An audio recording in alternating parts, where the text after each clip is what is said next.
Assalamualaikum, selamat pagi bunda-bunda semuanya. Di sini saya akan bercerita tentang pengalaman saya menjadi guru dalam kurun waktu 15 tahun perjalanan. Saya merupakan guru SD yang tentunya mengajar anak-anak menjadi aktivitas saya sehari-hari. Dekat dengan anak-anak adalah hal yang menyenangkan bagi saya. Sejak saya SD, saya sering bermain bersama anak-anak yang usianya jauh di bawah saya.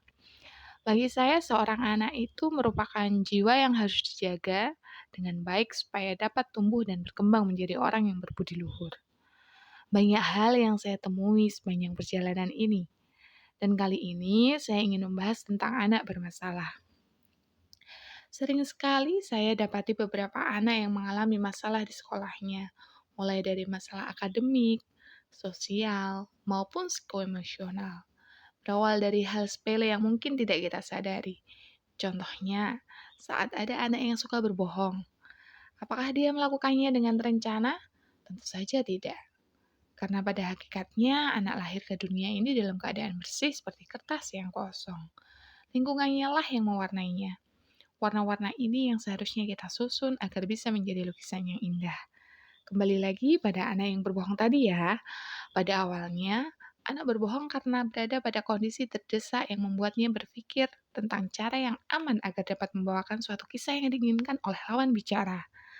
Kondisi terdesak ini biasanya muncul karena dia berada dalam posisi terancam. Bentuknya bermacam-macam. Dapat berupa ancaman fisik, misalnya takut dipukul, ancaman verbal, misalnya takut dimarahi, atau sanksi sosial, misalnya takut dikucilkan. Apabila trik untuk mengelabui lawan ini berhasil, maka secara otomatis suatu saat akan ada pengulangan. Pengulangan yang sering dilakukan ini dapat membawa dampak yang berbahaya dalam membangun karakter anak.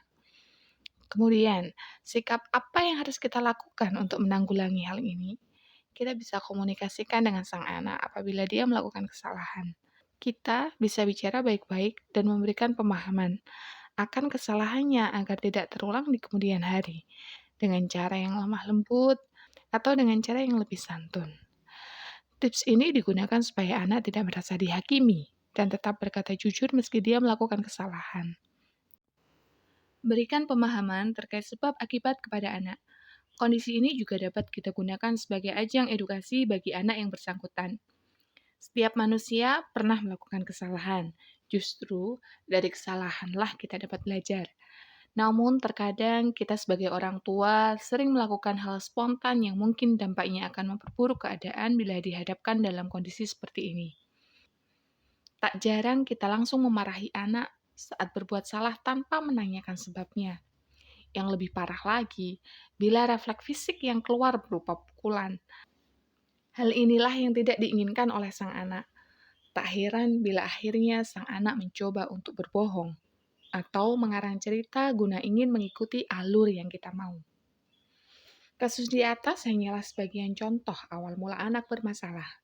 Kira-kira bagaimana Bunda? Akankah kita mencetak generasi bermasalah di kemudian hari?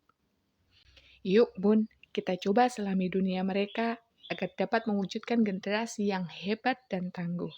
Karena pendidikan adalah investasi. Semoga cerita ini dapat bermanfaat.